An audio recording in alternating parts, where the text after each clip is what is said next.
Shalom. Renungan kali ini berjudul Kepribadian Manusia dan Roh Kudus. Bagian 3 oleh Evangelis Lokamanya Prawiro.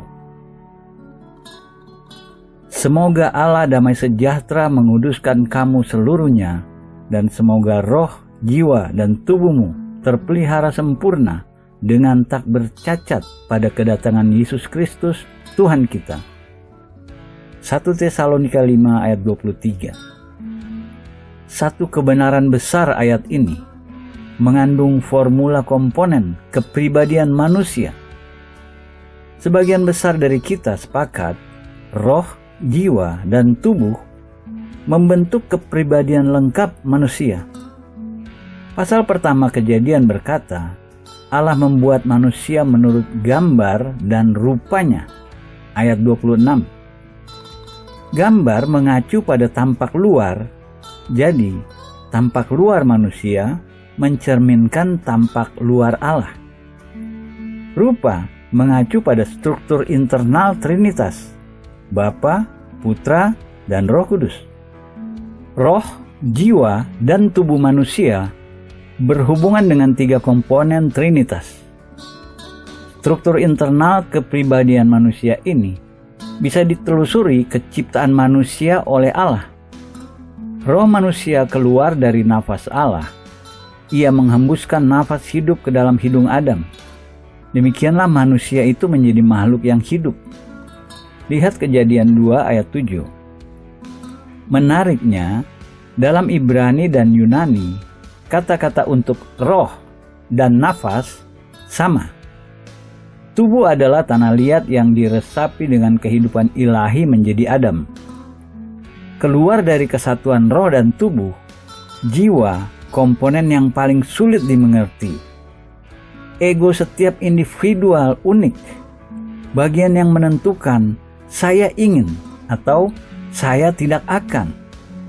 Terdiri dari kehendak, emosi, dan intelek. Jiwa menghasilkan pernyataan-pernyataan saya ingin, saya pikir, atau saya rasa. Pernyataan-pernyataan ini memerintah kehidupan natural manusia berdosa. Ketika individual menyerah pada tuntutan-tuntutan jiwa mereka daripada pimpinan Roh Kudus, mereka memisahkan diri mereka dari Allah. Mari kita pelajari apa yang terjadi pada Adam dan Hawa karena dosa. Pertama, roh mati. Karena Allah berkata pada Adam dalam Kejadian 2 ayat 17, tetapi pohon pengetahuan tentang yang baik dan yang jahat itu, janganlah kau makan buahnya. Sebab pada hari engkau memakannya, pastilah engkau mati. Meskipun Adam tidak mati secara fisikal, lebih dari 900 tahun. Ia mati secara spiritual pada saat ia tidak mentaati Allah dengan makan buah. Semua keturunan Adam dan Hawa, semua manusia karenanya memiliki kodrat memberontak. Ketika kita bertobat, Allah mengampuni dosa-dosa kita dan memperbaharui roh kita. Nas dalam Efesus mengatakan kebenaran-kebenaran ini. Dalam Efesus 2 ayat 1-3, Paulus menulis kepada orang-orang percaya yang sudah hidup dalam Kristus. Kamu dahulu sudah mati karena pelanggaran-pelanggaran dan dosa-dosamu. Kamu hidup di dalamnya karena kamu mengikuti jalan dunia ini. Karena kamu mentaati penguasa kerajaan angkasa, yaitu roh yang sekarang sedang bekerja di antara orang-orang durhaka.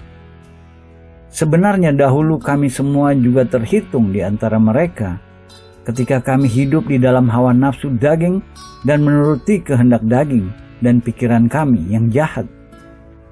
Pada dasarnya kami adalah orang-orang yang harus dimurkai, sama seperti mereka yang lain. Keselamatan merestorasi kehidupan pada roh kita, seperti kita baca dalam Efesus 2 ayat 4-6. Tetapi Allah yang kaya dengan rahmat, oleh karena kasih-Nya yang besar, yang dilimpahkannya kepada kita, setelah menghidupkan kita bersama-sama dengan Kristus. Sekalipun kita telah mati oleh kesalahan-kesalahan kita, oleh kasih karunia kamu diselamatkan. Dan di dalam Kristus Yesus Ia telah membangkitkan kita juga dan memberikan tempat bersama-sama dengan Dia di sorga. Allah membuat kita hidup, membangkitkan kita, dan mentahtakan kita. Semua di masa lalu, past tense. Hal-hal ini sudah dicapai. Secara spiritual, kita sudah didudukan dengan Kristus di takhta. Untuk memperdamaikan jiwa kita dengan Allah, meski demikian kita bertanggung jawab berbalik dari jalan-jalan pemberontakan kita melalui pertobatan.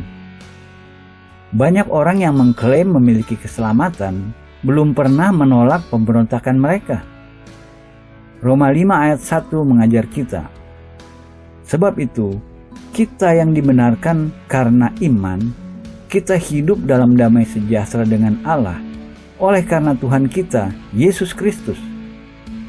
Kita berperang dengan Allah, namun iman kita dalam Kristus menjustifikasi kita di hadapannya, membuat pendamaian antara kita. Dikatakan dalam Roma 5 ayat 11, dan bukan hanya itu saja, kita malah bermegah dalam Allah oleh Yesus Kristus, Tuhan kita, sebab oleh Dia kita telah menerima pendamaian itu. Sementara keselamatan tidak bisa melestarikan tubuh fisikal kita, membuatnya bait untuk Roh Kudus diami. Kita harus memperlakukannya dengan hormat, sesuai nasihat Paulus dalam 1 Korintus 6 ayat 19-20. Atau tidak tahukah kamu bahwa tubuhmu adalah bait Roh Kudus yang diam di dalam kamu, Roh Kudus yang kamu peroleh dari Allah, dan kamu bukan milik kamu sendiri, sebab kamu telah dibeli dan harganya telah lunas dibayar. Karena itu, muliakanlah Allah dengan tubuhmu. Ketika kita menerima keselamatan, roh kita dibuat hidup, jiwa kita diperdamaikan dengan Allah, dan tubuh kita dijadikan bait untuk Roh Kudus, agar kita memenuhi syarat untuk kebangkitan pertama, kebangkitan tubuh mereka yang menjadi milik Allah dalam Kristus. Roh kita mampu berkomunikasi secara langsung dengan Allah dan menyembahnya. Dan hanya roh mampu melakukan penyembahan sejati. Dalam Yohanes 4 ayat 23-24, Yesus berkata, "Tetapi saatnya akan datang dan sudah tiba sekarang, bahwa penyembah-penyembah benar akan menyembah Bapa dalam roh dan kebenaran, sebab Bapa menghendaki penyembah-penyembah demikian." Fungsi jiwa adalah untuk membuat keputusan-keputusan dan regenerasi, dilahirkan kembali, memampukan jiwa membuat keputusan-keputusan yang benar. Dalam Mazmur 103 ayat 1, Daud menulis, "Pujilah Tuhan, hai jiwaku." Sering sulit membedakan jiwa dari roh. Satu-satunya alat pemisah keduanya yang efektif digambarkan dalam Ibrani 4 ayat 12. Sebab firman Allah hidup dan kuat dan lebih tajam daripada pedang bermata dua manapun. Ia menusuk amat dalam sampai memisahkan jiwa dan roh, sendi-sendi dan sumsum-sumsum. Ia sanggup membedakan pertimbangan dan pikiran hati kita. Firman Allah satu-satunya instrumen cukup tajam untuk memisahkan jiwa dari roh dan untuk mengerti perbedaannya. Dua syarat untuk menggunakan firman Allah dalam membedakan diperlihatkan dalam Ibrani 5 ayat 13-14, di mana penulis membedakan orang-orang Kristen dewasa dan belum dewasa. Sebab barang siapa masih memerlukan susu, ia tidak memahami ajaran tentang kebenaran, sebab ia adalah anak kecil. Tetapi makanan keras adalah untuk orang-orang dewasa, yang karena mempunyai panca indera yang terlatih untuk membedakan yang baik daripada yang jahat. Membedakan diperoleh seseorang melalui praktik dan pembelajaran panjang firman Allah. Kata Yunani untuk roh, pneuma, yang artinya nafas, angin, dan roh, Kata sifat yang berhubungan, pneumatikos, diterjemahkan sebagai spiritual atau rohaniah. Kata Yunani untuk jiwa adalah suce. Kata sifat yang berhubungan, suchikos, berarti natural, sensual, alamiah, dan berpikiran duniawi. Jiwani adalah kata untuk merangkum arti-arti ini. Mari perhatikan perbedaan antara spiritual dan jiwani sehubungan dengan tubuh yang digambarkan dalam Perjanjian Baru. Paulus mengembangkan konsep tubuh spiritual dan jiwani dalam surat pertamanya kepada orang-orang Korintus. Mengacu pada kebangkitan, ia menulis, yang ditaburkan adalah tubuh alamiah, yang dibangkitkan adalah tubuh rohaniah. 1 Korintus 15 ayat 44. Ia melanjutkan dalam ayat 46, tetapi yang mula-mula datang bukanlah yang rohaniah, tetapi yang alamiah. Kemudian barulah datang yang rohaniah. Tubuh kita saat ini adalah jiwani. Tubuh kebangkitan kita kelak rohaniah. Roh kita akan mengarahkan tubuh kita, menentukan pergi kemana, apa yang dikatakan dan apa yang dilakukan, tidak lagi bergantung pada jiwa untuk melaksanakan keputusan-keputusan. Kita akan seperti kerub yang digambarkan dalam Yeskiel 1 ayat 12. Masing-masing berjalan lurus ke depan, ke arah mana roh itu hendak pergi, ke sanalah mereka pergi. Mereka tidak berbalik kalau berjalan. Ayat 20 berkata, ke arah mana roh itu hendak pergi, ke sanalah mereka pergi. Tanpa keselamatan atau dilahirkan kembali, manusia merosot dari duniawi ke jiwani, ke setan-setan. Yakobus 3 ayat 15 berkata, itu bukanlah hikmat yang datang dari atas, tetapi dari dunia, dari nafsu manusia, dari setan-setan. Nas ini menandakan langkah-langkah dalam kemerosotan hikmat, kemerosotan yang mengizinkan setan-setan menginfiltrasi pekerjaan, orang-orang, dan gereja Allah.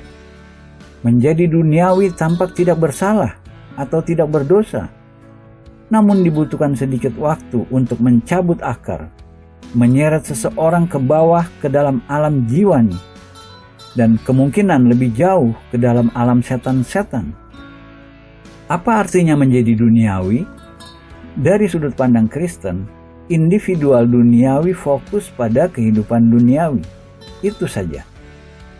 Jika individual duniawi adalah seorang Kristen, ia berharap Allah menyediakan berkat-berkat yang bisa digunakan hanya selama hidup ini. Kemakmuran, kesembuhan, kuasa, kesuksesan, dan pencarian-pencarian jiwani lain. Untuk mendapatkan pengertian yang lebih baik mengenai individual duniawi, menolong mengenali individual-individual yang tidak duniawi. Salah satu contoh adalah Abraham. Karena iman, ia, Abraham, diam di tanah yang dijanjikan itu seolah-olah di suatu tanah asing, dan di situ ia tinggal di kemah dengan Ishak dan Yakub, yang turut menjadi ahli waris janji yang satu itu. Sebab ia menanti-nantikan kota yang mempunyai dasar yang direncanakan dan dibangun oleh Allah. Ibrani 11 ayat 9-10. Abraham menerima kesementaraan kehidupan duniawi, tinggal di kemah sebagai ganti membangun tempat tinggal di tanah perjanjian. Sebaliknya, Lot yang berpisah dari Abraham dan berbelok ke kota fasik Sodom, hidup di rumah dan mengabaikan pola pikir kekal dan memilih yang duniawi. Allah mengharapkan kita mengambil pola pikir Abraham. Dunia ini bukan rumah kita. Ketika kita lupa itu, kita menjadi jiwani.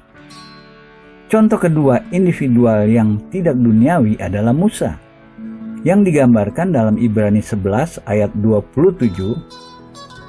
Karena iman maka ia, Musa, telah meninggalkan Mesir dengan tidak takut akan murka raja.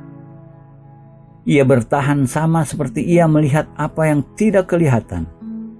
Musa bertahan karena ia melihat melalui kesulitan-kesulitan masa kini akan datangnya kepastian penggenapan di masa depan. Dalam 1 Korintus 15 ayat 19, Paulus menulis, "Jikalau kita hanya dalam hidup ini saja menaruh pengharapan pada Kristus, maka kita adalah orang-orang yang paling malang dari segala manusia.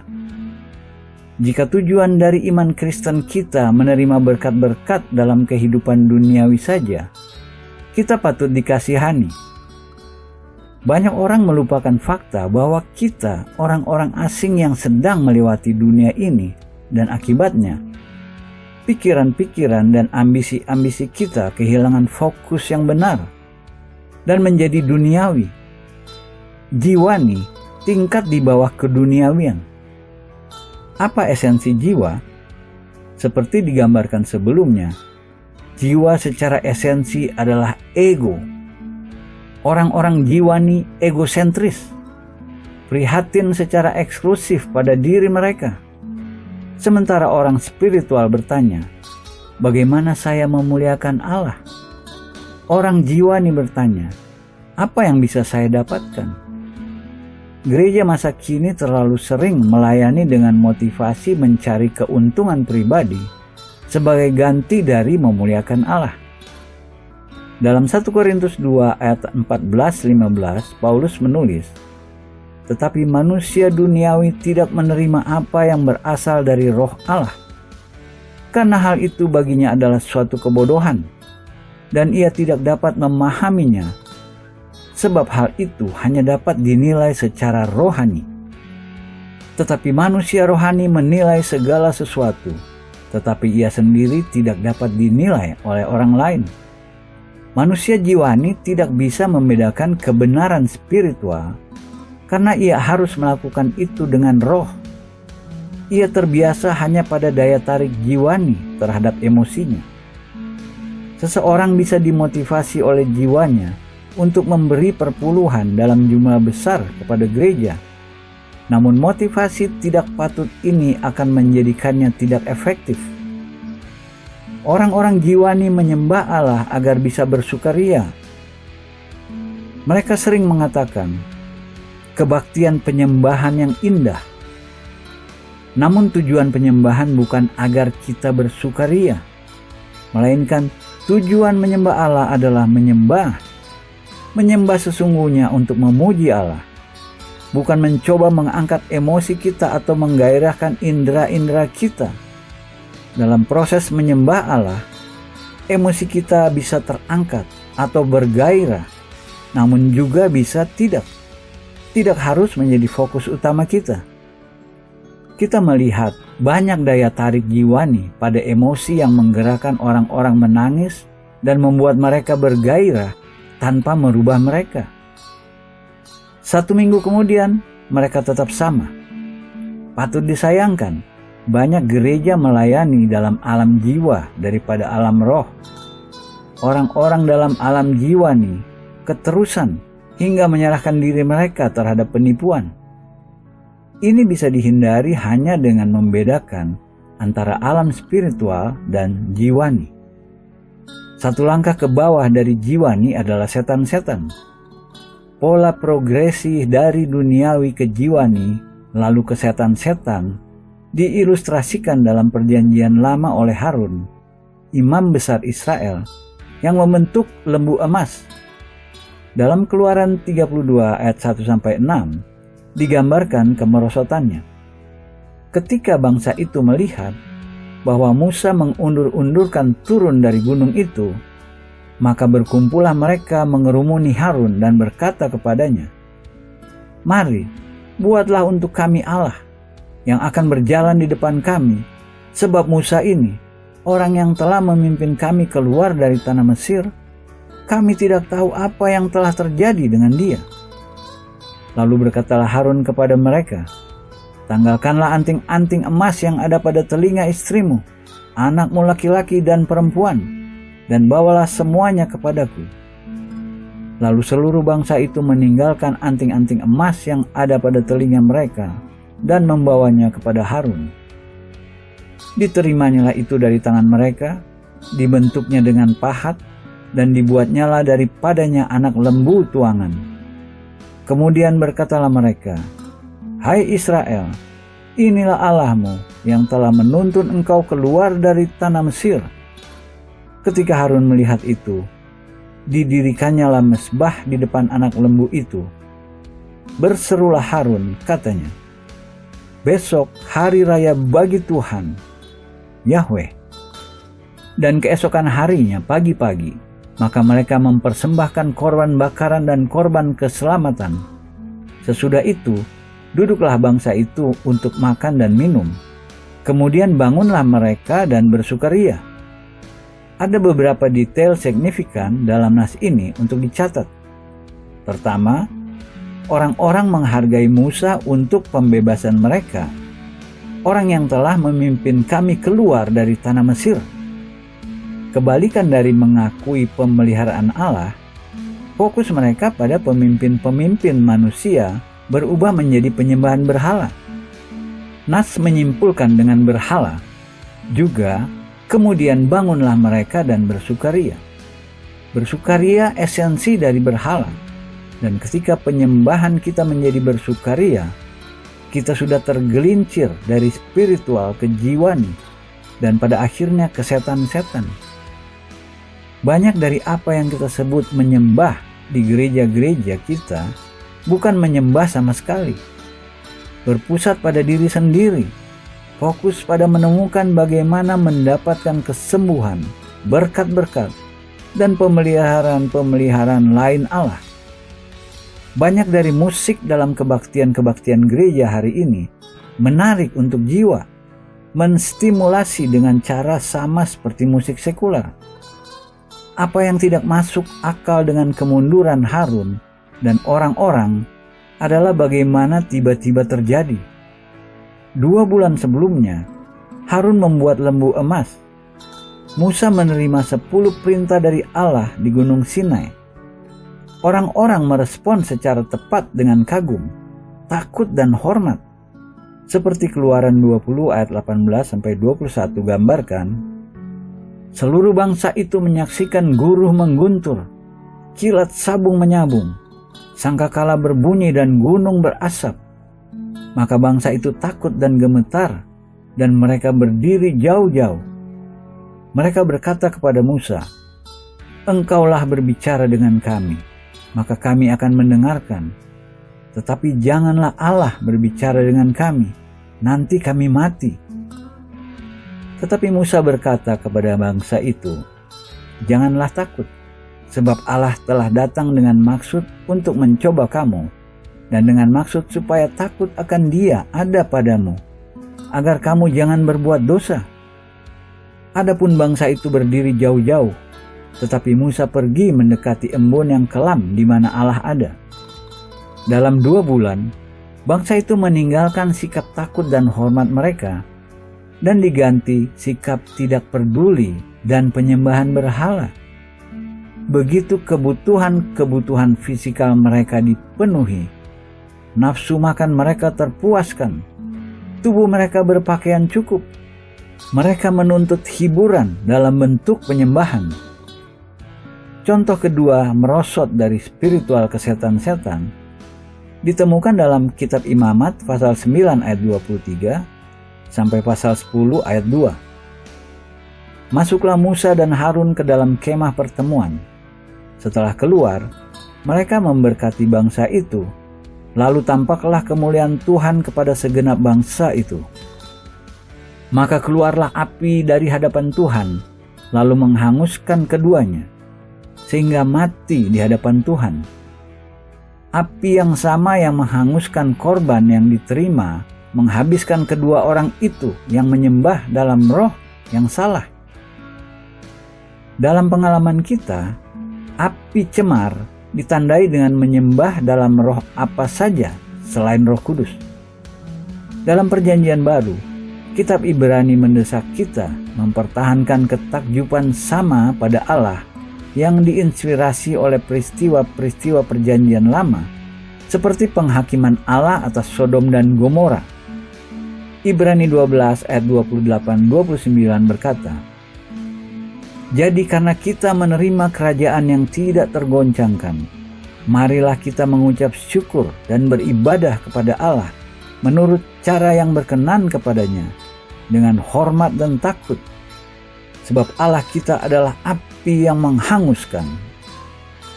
Contoh perjanjian baru penghakiman kudus Allah menyerang mati Ananias dan Safira ketika mereka berbohong dengan persembahan mereka.